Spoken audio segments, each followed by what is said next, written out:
Y yo veo un virus VIH que tiene un manto. ¿Se acuerdan el manto dónde lo tiene? En la membrana de las células. En este caso, el virus VIH lo tiene de la membrana plasmática, o sea, de la célula, de la parte de afuera de la célula. Porque hay algunos que hemos visto que maduran en el complejo de Golgi, en el retículo endoplásmico, en el núcleo, o sea, le roban la membranita a esos fragmentos, a esas subestructuras celulares. Aquí lo hacen en la membrana celular. Si vamos más hacia adentro, tiene una nucleocápside, fíjense que tiene una especie de forma de bala, es medio alargado, y el material genético adentro es ARN, tiene dos copias de ARN de polaridad positiva. No son hebras complementarias, sino que son dos copias idénticas. No sé. Va a venir ella.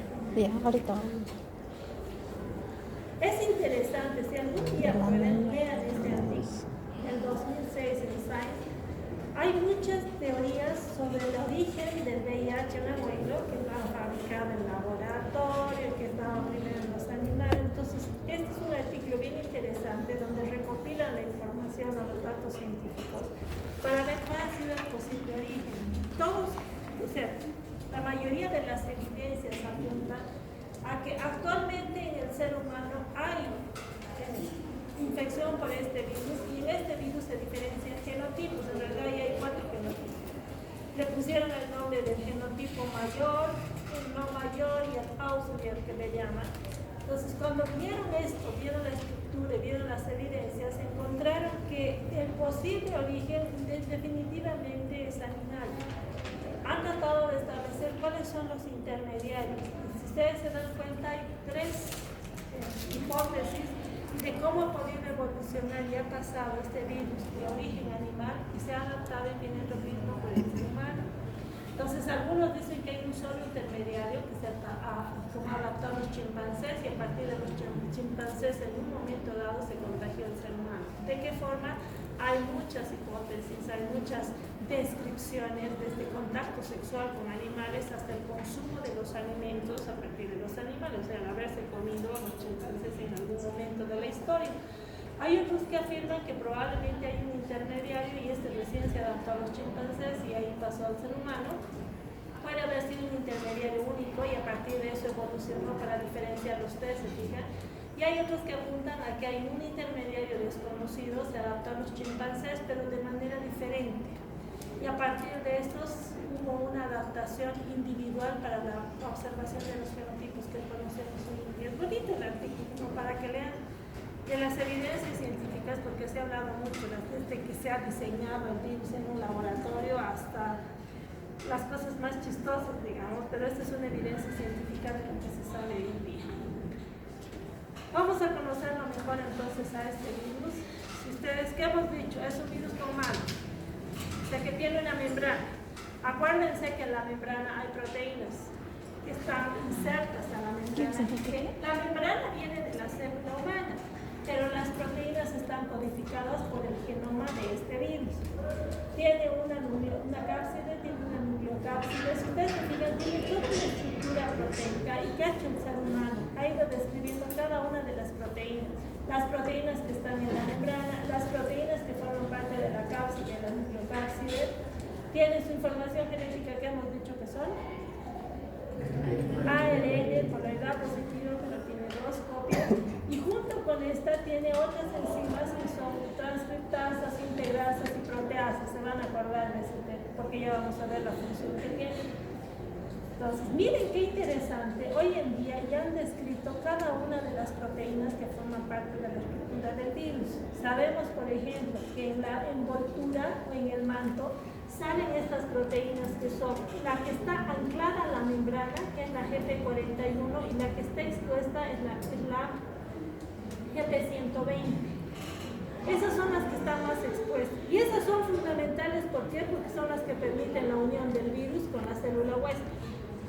Y si ustedes analizan más adentro, fíjense que han encontrado, le han dado un nombre, por ejemplo, la P7, la P41, la P41, hay la P25, la P9, la P17, etc. O sea, está bien identificado todos los tipos de proteínas que forman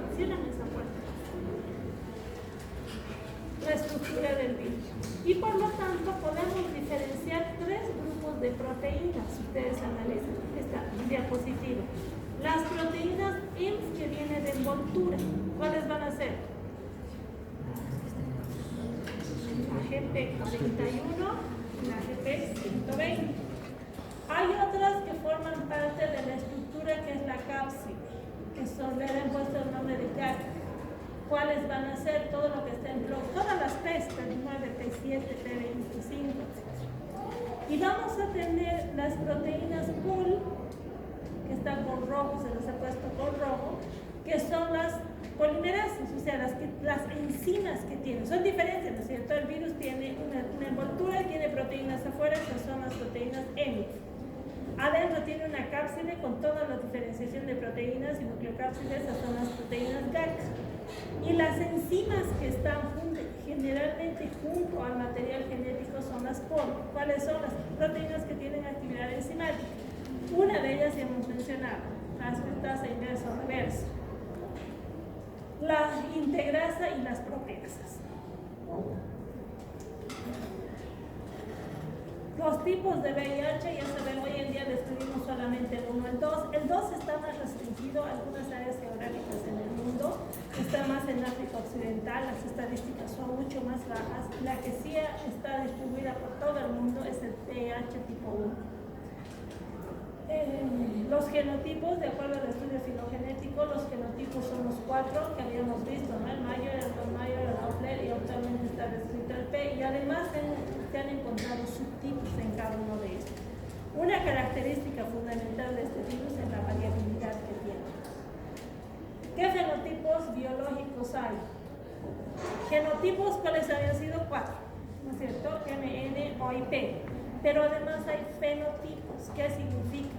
Que de acuerdo a la afinidad por determinadas células se han diferenciado, se diferencian 3 variantes. Pueden inducir a la formación de sincicios o de acuerdo a su capacidad de inducir sincicios o no hacerlo. ¿Se acuerdan qué son los sincicios? ¿Se acuerdan? Sí. ¿Sí o no? Es un efecto citopatogénico que producen algunos virus. ¿En qué consiste? En que las células se unen entre ellas y forman células, en vez de que estén así funcionales, dos se unen y forman células gigantes multinucleadas, pero que dejan de ser funcionales. Entonces van a ver que este virus, y hemos mencionado en algunos virus, ¿se acuerdan? En los herpes, por ejemplo, y hemos mencionado esta característica de la capacidad de formar sincicios. ¿Qué significa? Que si una célula está bien funcionando, llega el virus, la infecta. Acuérdense que las proteínas de la membrana del virus, ¿dónde las manda el virus? La membrana de la célula. Entonces, una célula infectada, ¿qué va a tener por el virus VIH? Va a tener GP41, GP120 pegado en su membrana y la GP41. Las dos están pegadas en su membrana, son células extrañas. Y esas células se encuentran entre ellas y pueden formar sincicios. Pero ¿qué se ha visto? Que algunos virus VIH no inducen sincicios.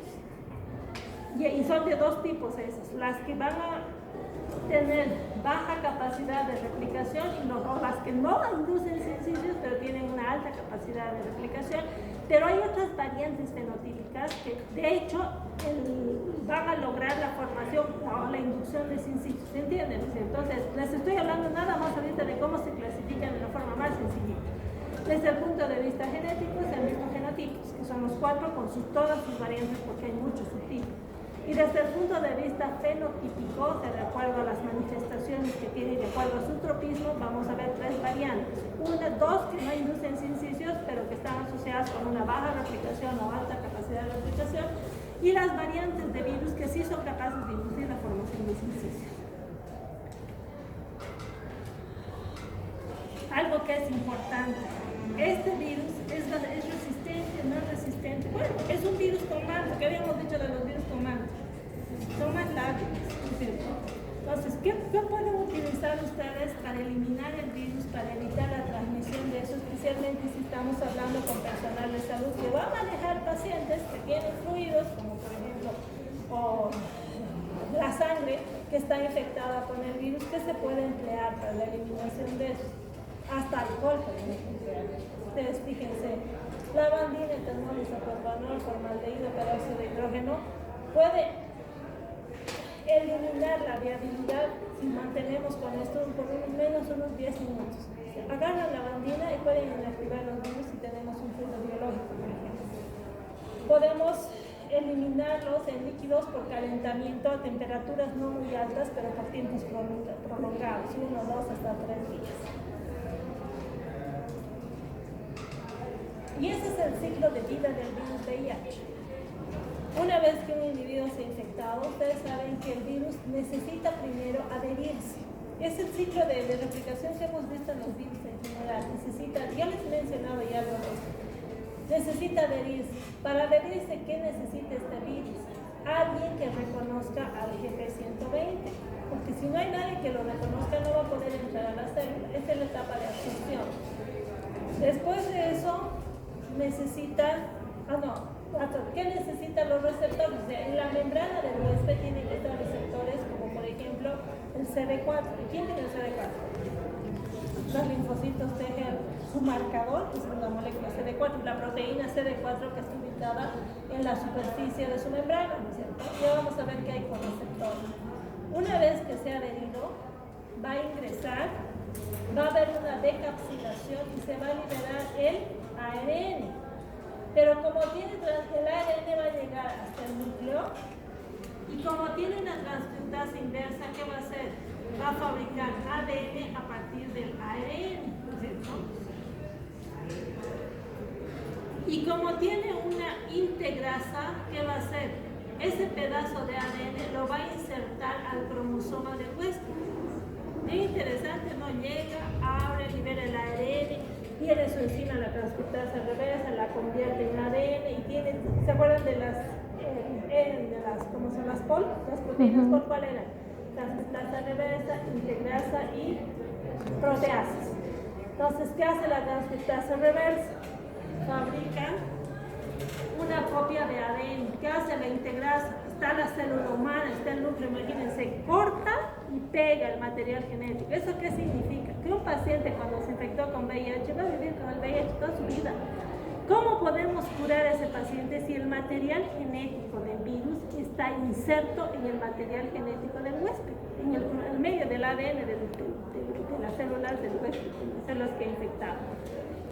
Como ya forma parte del ADN y es ADN, eso se llama provirus. Este es un provirus porque es el material genético inserto. Cuando se activa la replicación viral, ¿qué sucede? Este actúa como el ADN que hemos aprendido, ¿no es cierto? A partir del ADN se sintetiza ARN mensajero, el ARN mensajero leído por los ribosomas, se fabrican las proteínas. O sea, la P7, la P25, todas se sintetizan porque está toda la información genética acá. Y una vez que se ha hecho la síntesis de las proteínas y se ha replicado el material, acuérdense que es ARN, ¿no es cierto? O sea que a partir de este ADN se fabrica ARN que sirve de material genético, se sintetizan las proteínas, se tienen todos los insumos para que después, y además dentro de las proteínas están estas que son, ¿cuáles? Esta es la membrana de la célula infectada. ¿Qué proteínas son estas? La GP41, la GP120. ¿Y esto dónde está? En la membrana de esta célula que ha infectado. De manera que cuando se ensambla el virus, se ensambla y al momento de salir se va a llevar un pedazo y se fabrican los moléculas. Si se dan cuenta, en este sí es fundamental su transcriptasa reversa, por eso se llaman retrovirus, porque forman ADN, pero el ADN no lo dejan así, sino que lo insertan en el cromosoma de huésped, que no sobresaliente. ¿Se entendió, no es cierto? Y ese es el proceso de replicación viral. Se adhieren los receptores, hay una decapsilación, entra al citoplasma, se forma cDNA, copia de ADN, y a partir de eso forman nuevas partículas que van a ser liberadas por la célula. Y han estudiado, han hecho un montón de estudios. Hoy en día es uno de los virus que tiene gran cantidad de información, mucha información, y cada vez va saliendo más información sobre algo que es fundamental, por ejemplo, los receptores. ¿Por qué es tan importante conocerlos? Porque a ver, si yo tengo una célula, ya hemos visto que la célula necesita un receptor para que el virus pueda ingresar. ¿Qué pasa si yo lo conozco bien? A lo mejor puedo bloquear el receptor para evitar que el virus ingrese. ¿Qué han encontrado? importante CD4. Se fijan que esta es una célula de un linfocito T. Este es un CD4, es una proteína que es transmembrana, está en su membrana plasmática. Es una glicoproteína de tamaño ya bien conocido y este es el que se establece enlace con la GT120, es el punto de unión, es como lo que les decía la llave conservadora. Y miren qué interesante, tienen establecido toda la estructura de la CD4, incluso han establecido cuál es el sitio específico y en qué loop se une específicamente el virus. Han identificado la secuencia de aminoácidos específica que son los receptores de este virus. ¿Y dónde está el CD4? Fundamentalmente, o sea, es un marcador de los linfocitos T helper, por eso los llamamos, ¿no? Linfocitos T helper o CD4 positivo. ¿Por qué? Porque son linfocitos que tienen en la membrana esta proteína que es la CD4. Y obviamente la vamos a encontrar también en los precursores de los linfocitos T. Y eso queda cortado mi clase. Ahora, ¿qué también han encontrado? Que no solamente los CD4 son receptores, sino que este virus puede utilizar otros receptores diferentes. Y ahí se complicó el panorama. Si yo solamente sé cuál es la puerta de entrada, pero tiene al parecer varias puertas de entrada. Y miren que las células, como los macrófagos, las células que participan importantes en el sistema inmune, tienen unas proteínas en la superficie que son receptores, pero son receptores de las citoquinas o las quimosquinas que le llaman. ¿Se acuerdan qué son las citoquinas? ¿Cierto? Son esos intermediarios proteicos que actúan como mensajeros en el sistema inmunológico. Entonces agarran y utilizan esos receptores para poder ingresar a las células. Y han identificado dos claramente, que son los receptores de tipo CCR5 y el CXCR4. Entonces han encontrado que por ejemplo, está más en lo que se llama las células M-trópicas. Y el CXCR4 está más en las T-trópicas. ¿Por qué? Porque este receptor es más importante en el caso de los macrófagos y en los linfocitos T. ¿Y qué han encontrado? Que los virus que tienen afinidad por los CCR5 del VIH aparecen en los primeros estadios de la enfermedad. Y cuando ya el paciente pasa a SIDA, o sea, ya se inmunosuprime, van a aparecer más las variantes que tienen afinidad por este receptor que es el CXCR4. O sea, es como que hay un cambio en el grupo de virus y su afinidad por los receptores específicos. Entonces hablamos de los virus que son M-trópicos y los T-trópicos. M-trópicos que tienen afinidad por los CCR5 y los T-trópicos que tienen afinidad por los receptores CXCR4. Una capacidad, estos virus M se ha visto que no inducen sin sitios, en cambio los T-trópicos ya son capaces de inducir sin sitios. Y las células blanco, por lo tanto, ¿cuáles son? En primer lugar, linfocitos T helper o CD4 positivo, pueden ser afectados del sistema mononuclear, fundamentalmente los monocitos, también son afectados los macrófagos. Yo diría que las estrellas en esto son linfocitos T helper y macrófagos. Pero además, si ustedes se fijan, va a infectar otros como las natural killer, las dendríticas y también las células del cerebro, y eso es importante. Por lo tanto, tiene dos blancos, sistema inmunológico, pero también parte del sistema nervioso central. Aquí les he puesto como los sobresalientes, o sea, para no ver todo el proceso. ¿Qué es lo sobresaliente en la replicación? La transcripción reversa. La transcripción reversa y la integración del ADN transcrito al genoma del ser humano. Y miren quién le ayuda a la integrasa. La integrasa ¿dónde está? En el virus, ¿se acuerdan? Porque son tres, hemos dicho la integrasa, la transcriptasa reversa y las proteasas. Y resulta que miren quién le ayuda a la integrasa.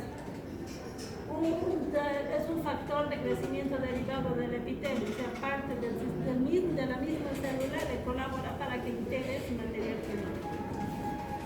¿Qué otro aspecto sobresaliente teníamos?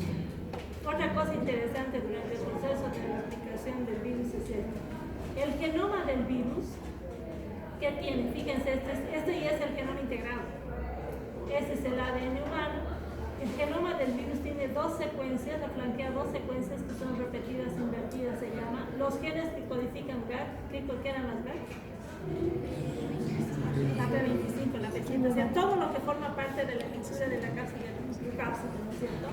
La POL, estos son los genes que codifican las polimerases, ¿cuáles eran?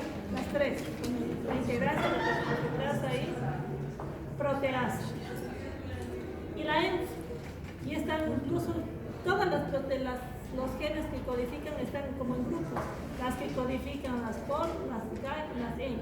Pero además encontraron que hay otros genes que es importante para que pueda el virus expresarse, y muchos de esos genes que se llaman genes auxiliares, que no son de estos que son estructurales o funcionales, son importantes para que un paciente pase del estado de, ¿cómo se llama?, infectado a enfermo.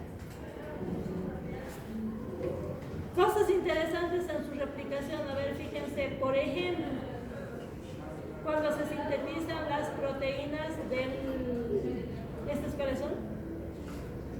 Estoy con la envoltura. Miren que cuando se expresan primero las de M, digamos, se forma el RNA mensajero. El RNA mensajero se transforma en proteína, pero una proteína larga. En este caso, una proteína que se llama GP160. Y como tiene proteasa, ¿se acuerdan que les he dicho que dentro de la estructura la proteasa va y corta la proteína y la divide en dos, en la GP120 y la GP41? ¿Por qué es importante que entiendan eso? Porque es una estrategia de antirretrovirales. Hay antivirales que lo que van a hacer es bloquear las proteasas. Fíjense que hacen la proteasa. Generalmente en el VIH se sintetiza a partir del ADN, sale el RNA mensajero, y del RNA mensajero sale una proteína grande, y después viene su proteasa, la corta y recién fabrica las individuales. Lo mismo hace con esta, miren. Sintetiza una precursora, o sea, una proteína grande, y viene la proteasa y la corta, y de ahí se sale la P24, la P17, la P9 y la P5. Ese es el blanco. Ese es un blanco. Esas proteasas que cortan esto es un blanco. Hay antivirales hoy en día que lo que hacen es ir a bloquear esa proteasa. Si bloquea la proteasa, ¿qué va a suceder? No va a poder separar esas unidades individuales y no se va a poder formar el virus de nuevo. Porque necesitan estar separaditas, la P24, la P17 nuevo para acomodarse, y la GP120 y la 41 también separaditas para formar parte de la proteína del envoltura. ¿Se entiende, no? Y los genes que son auxiliares, que ya han encontrado, por ejemplo, en un gen TAC que codifica la TAC, ¿qué hace? Favorece la transcripción del gen, de los genes víricos. ¿Se acuerdan que el provirus cómo está? Como ADN inserto en el ADN del huésped. Entonces, para que pueda transformarse en RNA mensajero y se haga todo el proceso, necesita alguien. Y las proteínas auxiliares son la TAC, que está codificado por el mismo genoma. La TAC extracelular, que induce la apoptosis, que van a ver que es un mecanismo patogénico de este virus. El REP, que regula la promoción, la salida del RNA mensajero al citoplasma. O sea, todo ese proceso de replicación del virus necesita de algo, que son proteínas auxiliares, y donde están codificadas por su mismo genoma, la proteína TAC, la proteína REP. Vamos a ver la proteína NEF. Esta es bien interesante porque hoy en día han demostrado que esta proteína es necesaria para que el paciente pueda pasar desde el estado de infección al estado de enfermedad, o sea, de estar solo infectado hasta el enfermo de sí. Y que han encontrado que hay pacientes donde se siguen manteniendo infectados pero no se enferman, significa que no desarrollaron el síndrome de inmunodeficiencia, y cuando estudiaron a los virus encontraron que tenían mutaciones en el NET. De esa forma llegaron a la conclusión varios estudios que les han demostrado que el NET es fundamental para que progrese la enfermedad hasta llegar al estado de sí. Cosas que han visto que hace: inhibe la expresión del CD4, inhibe la expresión de los complejos mayor de histocompatibilidad. Y otros auxiliares, BPR o el BIF. También el BPR favorece el transporte del ADN complementario. Y además el BPR se ha visto que es fundamental para que la célula huésped deje de crecer como ella misma, o sea, deje de realizar sus funciones y solamente, en otras palabras, se dedique a fabricar virus. La proteína BIF también es interesante. Miren que en el ser humano, ¿qué se han encontrado? En las células, como en los linfocitos, hay unas proteínas que se llaman la proteína, esta por ejemplo, la ApoB-C3G. ¿Qué función tiene? Inhibe la replicación viral. Entonces, sería ideal, si el virus no tuviera esta vid, a lo mejor las propias células de nuestras, o sea, las proteínas de nuestras propias células impedirían la replicación o por lo menos disminuirían la replicación del virus. Pero ¿qué hace el virus? Codifica otra proteína como es la VIF y la VIF lo que hace es bloquear a esta y por lo tanto ayuda a la replicación viral. Y hay otras más que han diferenciado como la BPU, que es ay, me desespera en la VIH de tipo 1 y el del tipo 2 la PBX, que también nos van a ayudar en el transporte del ADN. En por ejemplo, la BPU, ¿para qué es importante? Para que el virus se pueda ensamblar y al final salga del virus. ¿Entienden cuál es la idea, no es cierto? Entonces, que tienen el genoma, genes que codifican lo estructural, el COP, cada quien, pero además hay genes que codifican proteínas diferentes. ¿Y qué hacen? Le favorecen al virus al proceso de replicación. Es lo que hacen. Otra cosa bien interesante de la replicación de este virus, que se equivoca, que le da gusto. El error en el proceso de replicación de este virus es alta y las mutaciones son altas. Fíjense que hay de 1 a 10 errores por genoma y por ciclo. Y en un día puede fabricarse 10 a la 9 partículas. Han hecho estudios y hay publicaciones bonitas donde ven los tipos de virus que pueden entrar en un huésped, son, digamos así, un círculo, ¿no ven? Un círculo, ustedes ven todos los puntitos representan las variantes. Cuando estudiaron a los virus que ya se han replicado y salen de ese individuo, se ha visto que es como un paraguas. O sea, eso se transforma en un círculo, pero gigante. Y cada uno de los puntos, imagínense la variabilidad que tiene. Esa es una de las razones por las que ha sido bien difícil encontrar una vacuna. Porque hay está muy sujeto a error la replicación de este virus. Lo otro interesante es el VIH y el sistema inmune. ¿Por qué al final la SIDA? ¿Por qué? Porque al director de orquesta, que es el más importante, van a ver todo lo que le hace al COVID. Tenemos que acordarnos qué hacen los linfocitos T helper, cuál es su rol en el sistema. Esto han visto ustedes en la parte de inmunología, respuesta inmune celular específica, ¿no es cierto? El linfocito T helper es como el director de orquesta. Va a ir a actuar, va a regular parte y activar parte de la respuesta inmune innata. Va a activar las células que participan en procesos fagocíticos como neutrófilos y macrófagos. Va a ir a regular y va a activar a la respuesta inmune humoral. ¿Por qué? Porque manda citoquinas para activar a los linfocitos B. Va a activar también aparte de la respuesta celular, porque activa a los otros linfocitos como los otros CD4, o sea, es como yo me activo y activo a los CD8. Hace todo, si ustedes se fijan. ¿Y qué función al final tiene todo esto? Proteger al ser humano de todos los agentes infecciosos, bacterias, virus, parásitos, hongos. Y además de eso, que protege de cierta forma contra procesos que son también de origen infeccioso, pero que están asociados con procesos neoplásicos. Hace todo eso. ¿Qué hace el virus VIH? Y al director de orquesta lo inactiva. ¿Cuál va a ser el resultado? El paciente considera de qué se muere. Por infecciones, hasta de un resfrío, digamos, por una gripe. Se muere por eso, se muere por los procesos infecciosos porque no tiene un sistema inmunológico que lo proteja. Dentro de la patogenia, esto tienen ustedes en infección, cómo se infecta, vía sexual, drogas, forma vertical. Llega a la mucosa, acuérdense que los macrófagos sí lo pueden partir, pero acuérdense cuáles son los receptores más importantes en la primera etapa.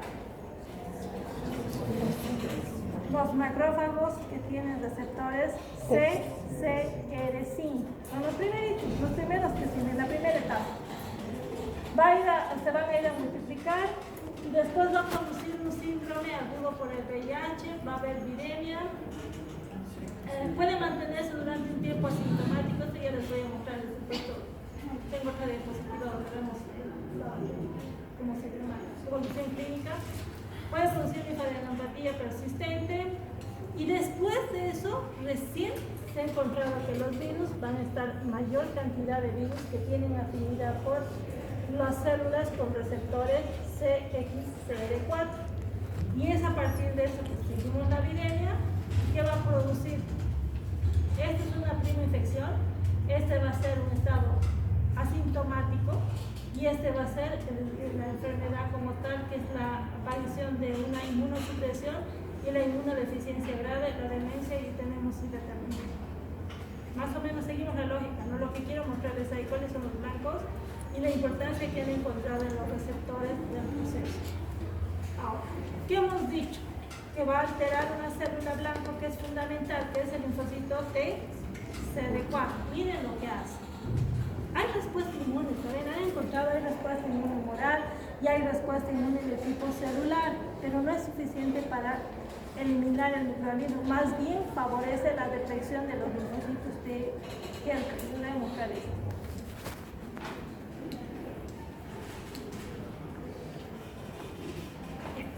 Si ustedes siguen la lógica, dice que entre el virus llega y que tiene que encontrar receptor. Receptores importantes CD4. ¿Dónde está? En los linfocitos T. Puede llegar a macrófagos que tienen receptores como los correceptores, que son los receptores de quimoquinas. ¿Qué pasa cuando entra el linfocito? ¿Por qué el linfocito deja de funcionar? ¿Por qué lo mato, lo destruyo, lo inactivo? Por varios mecanismos. Vamos a ver, yo las he dividido en dos. Mecanismos directos y mecanismos indirectos. Si ustedes se fijan, si yo tengo aquí un macrófago, llega el virus, que hemos dicho que el GP120, según el receptor específico, va a ingresar el material genético. ¿Qué voy a tener aquí? Una célula que está llena de algo que no es de ella. Va a tener material genético, va a tener proteínas. Y eso hace que el efecto sea directo, o sea, hay algo que está dañando directamente la funcionalidad del linfocito. O sea, un linfocito que tiene cosas extrañas no va a funcionar igual, ¿no es cierto? Esos son mecanismos directos. ¿Cuáles son los indirectos? Todos esos. Fíjense, ¿dónde también hay receptores, hemos dicho? En los precursores, no solo en los linfocitos T, sino los precursores ya tienen receptores. Por lo tanto, ¿qué hacen? Los virus van a los precursores y vamos a tener menor producción de linfocitos. A ver, vayan siguiendo la lógica. Primero, que los soldados que están tontos, ¿no es cierto? Porque hay algo que los está afectando.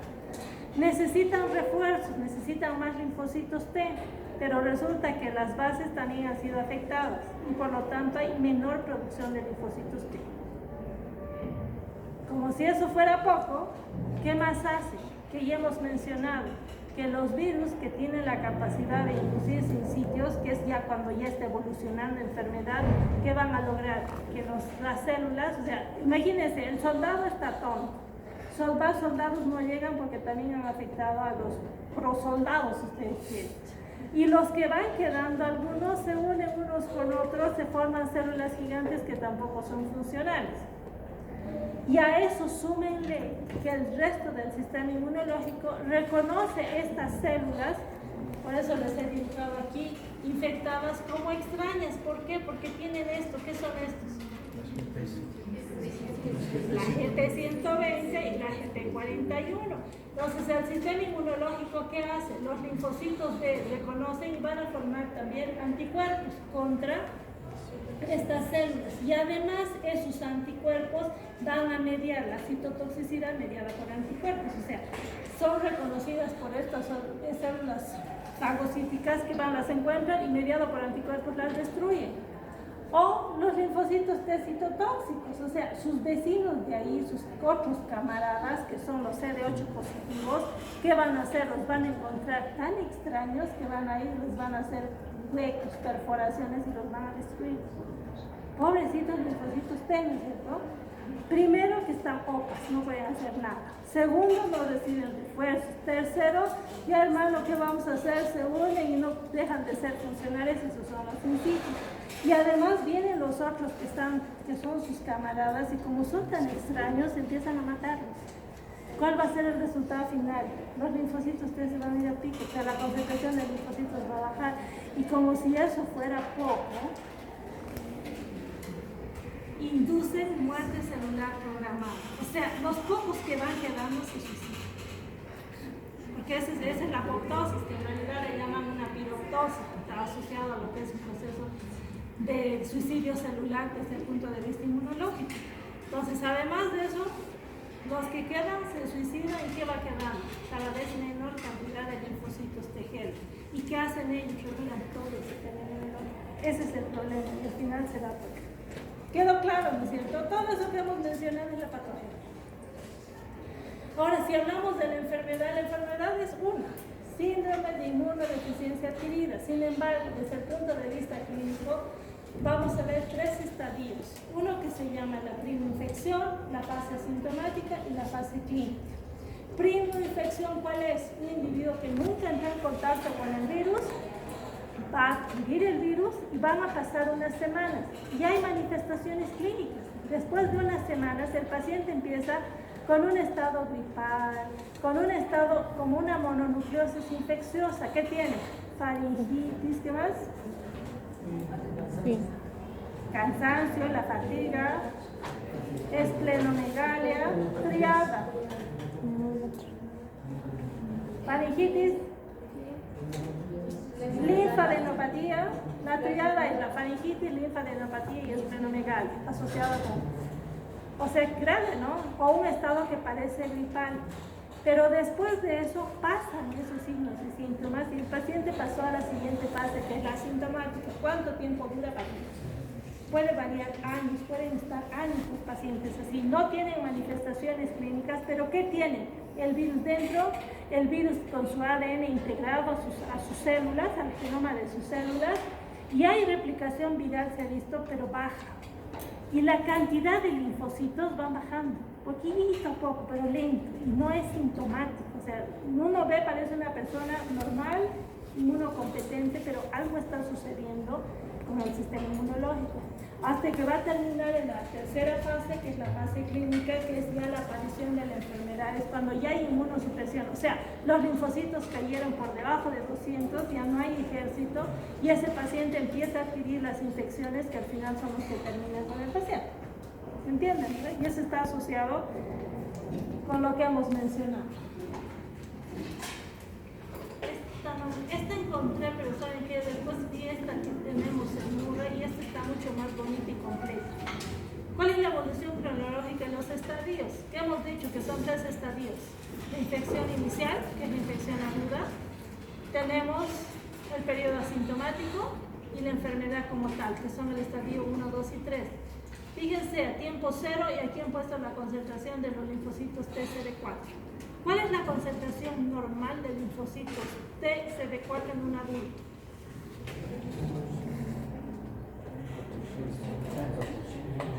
¿Cuánto es? A ver, si yo les digo, en una persona normalmente, ¿cuántos linfocitos TCD4 debería tener en su sangre?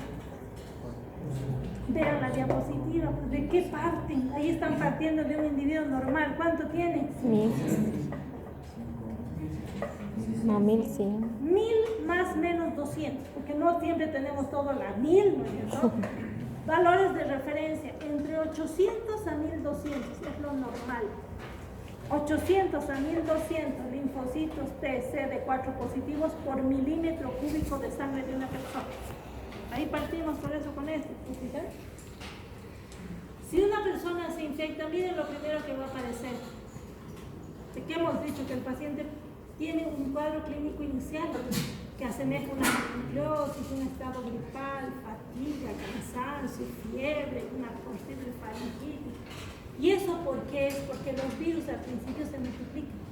O sea, cuando entran por primera vez, felices, llegan a los linfocitos y empiezan a multiplicarse. Y por eso, miren aquí, ¿qué es lo que podemos encontrar en esta primera etapa? La P24 la podemos detectar en pico, o sea, gran cantidad de P24. Luego pasa el estadio 1, que es la fase inicial de la infección, y miren lo que va a ir sucediendo a lo largo del tiempo. En toda esta etapa, que es una fase asintomática, hay una disfunción inmunitaria subclínica porque no se manifiesta, pero miren cómo va bajando la concentración de linfocitos TCD4. Hasta que va a llegar un punto donde, miren este punto de corte, donde la cantidad de linfocitos TCD4 es menor a 200. Ese es un criterio para definir el caso de SIDA. O sea, yo puedo decir ya, este paciente no está infectado solamente. ¿Entienden la diferencia entre infección y enfermedad? En la infección el paciente está infectado, hay una disfunción inmunitaria que no se evidencia clínicamente, porque no hay manifestaciones que nos puedan indicar esto, pero la cantidad de linfocitos ya va disminuyendo. Pero cuando llega un punto de menos de 200, ya puedo definir caso de SIDA. O sea, ya no es un paciente infectado solamente, es un paciente enfermo, ya tiene el síndrome de inmunodeficiencia química. ¿Se entiende, verdad? Y además, fíjense qué es lo que aparece. Los anticuerpos. Después de la infección va subiendo, subiendo, subiendo, hasta que llega un punto donde ya se hace detectable mediante el laboratorio. Entonces va a haber una etapa. Desde que el paciente se infectó hasta que empezaron a aparecer los anticuerpos detectables, ese periodo se conoce como el periodo ventana. Y es cuando decimos, si hay una sospecha de infección, entonces, ¿qué es el periodo ventana? Es el lapso de tiempo entre la prima infección, o sea, la primera vez que uno se infectó con el virus, hasta la aparición de anticuerpos detectables mediante el laboratorio. Generalmente, ¿cómo se hace el diagnóstico? El diagnóstico de rutina se hace detectando esto, los anticuerpos. Entonces, un paciente puede estar infectado y dar anticuerpos negativos, sí, si está en el periodo ventana. ¿Se entiende? Por eso hoy en día hay técnicas de laboratorio que han llegado, que son las de última generación, que no solo detectan anticuerpos, sino también detectan la P24. Entonces, en el periodo 20, yo puedo detectar a pacientes en el periodo ventana con la P24, porque lo primero que va a aparecer en ese individuo que es la proteína P24. Entonces, hay kits que detectan las dos cosas, la P24 y los anticuerpos contra el virus de VIH. ¿Se entiende? En esta etapa, ahora vean qué es lo interesante. Cuando el paciente ya pasa a SIDA, y además aquí me gustó esta, porque miren este virus R5 y X4, ¿qué significa? La afinidad que tiene por los receptores. En la primera etapa se aíslan virus que tienen afinidad por los receptores CCL5, y en la etapa cuando ya progresa la enfermedad se aíslan virus que tienen afinidad por las XL. Y además miren esto, ¿qué pasa? Miren la cantidad de virus. Al principio se multiplica.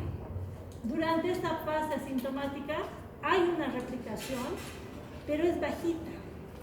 Ya cuando pasa a SIDA, miren, vuelve a replicarse y vuelve a subir la carga viral. Y ahí es cuando jugamos con un paciente con SIDA con dos parámetros, ¿no es cierto? Por un lado tenemos que ver la carga viral y por otro lado tenemos que ver la concentración de linfocitos de CD4. Y así se hace seguimiento de los pacientes. Les determinan carga viral y les determinan, cuantifican los linfocitos de CD4. Y de esa forma pueden ver la evolución incluso de las células del paciente. ¿Se entendió, no? Sí, pero ya no importa. Ya. La Organización Mundial de la Salud ha establecido criterios para poder clasificar a un paciente como paciente en una categoría que puede ser asintomático, sintomático B o sintomático C, y define el caso de SIDA, lo que les decía, personas que tengan, o sea, ¿cuándo digo que un paciente no es seropositivo sino está enfermo de SIDA? Cuando tiene un recuento de leucocitos menor a 200, linfocitos T helper menor a 200, y cuando tiene una entidad marcadora de SIDA. ¿Y cuáles son las entidades? ¿Saben cuáles son las entidades marcadoras de SIDA? Las enfermedades infecciosas, que son raras de ver en un paciente inmunocompetente. Y eso también ya lo han definido. Por ejemplo, un paciente cae en la categoría B cuando empiezan a aparecer con toda esta sintomatología. Candidiasis orofaringea, no es lo común, ¿no? Si yo veo un paciente que tiene candidiasis así terrible, tengo que pensar que hay una inmunosupresión de base, y una posibilidad es que sea un paciente con una infección con VIH. La leucoplasia oral vellosa, ¿qué virus la produce?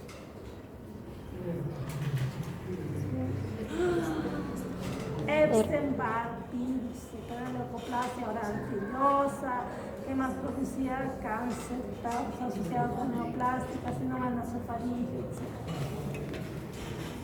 Y miren los que están en la categoría C, que son entidades que ya forman parte de la definición. Ven cosas extrañas, como por ejemplo ya una candidiasis que no solamente es bucal, sino ya es respiratoria, o sea, está lleno de hongos en todo el tracto respiratorio.